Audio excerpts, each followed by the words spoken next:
Hey everybody, it's Shadowstar and Crystal here for another episode of Legends of Tomorrow. This time it's Last Refuge. So this was an exciting episode.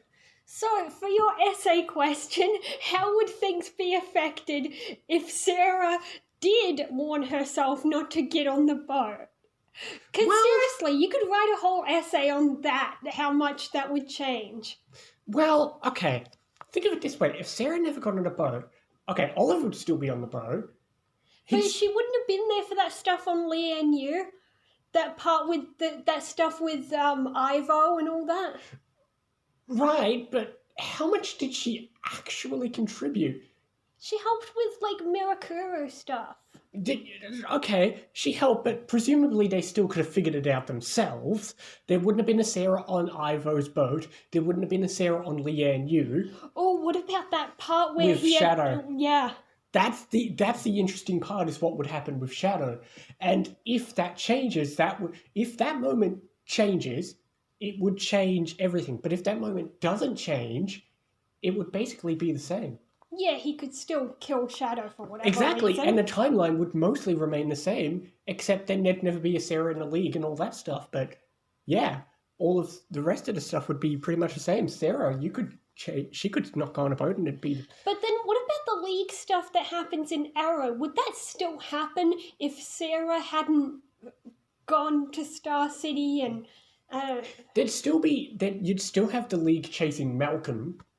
True. You'd still have all that stuff. You'd just probably never have Nyssa.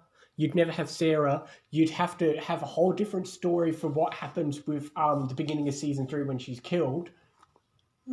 But anyway, we could discuss all day about what would happen if Sarah never got on the boat. Let's get back to the episode at hand, which picks up where we left off with the Pilgrim going after their younger self. And I do like the continuity, because at the beginning we see some other random person being erased, and you'll notice the special effect is the same one from when Eobard was erased at the end of Season 1. Oh, yeah.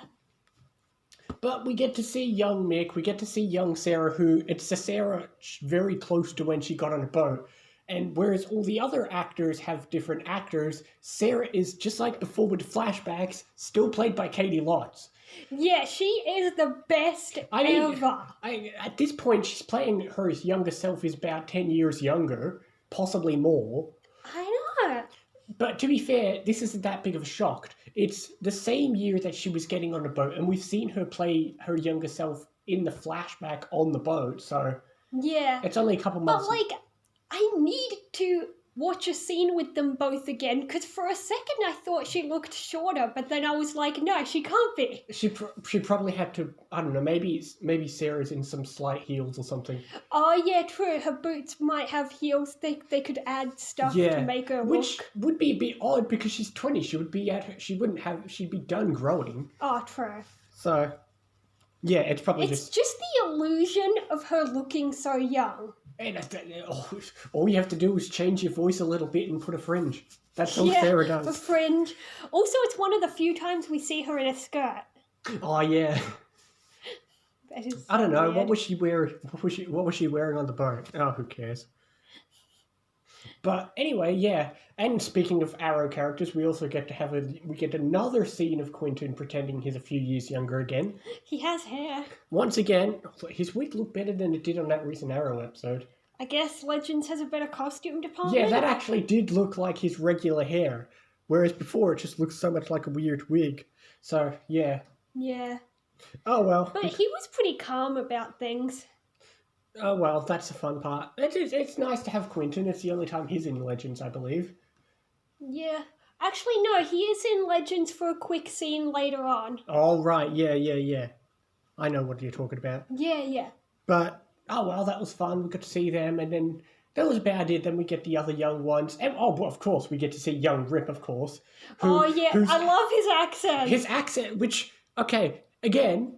Rip's accent, I'm not the best with English accents, but it's more a broad, clean accent, whereas... Thought you could snuff me out? Yeah, whereas... You don't know me at all, miss. Yeah, whereas young Rip has, a Cockney accent. What is he, Tiny Tim?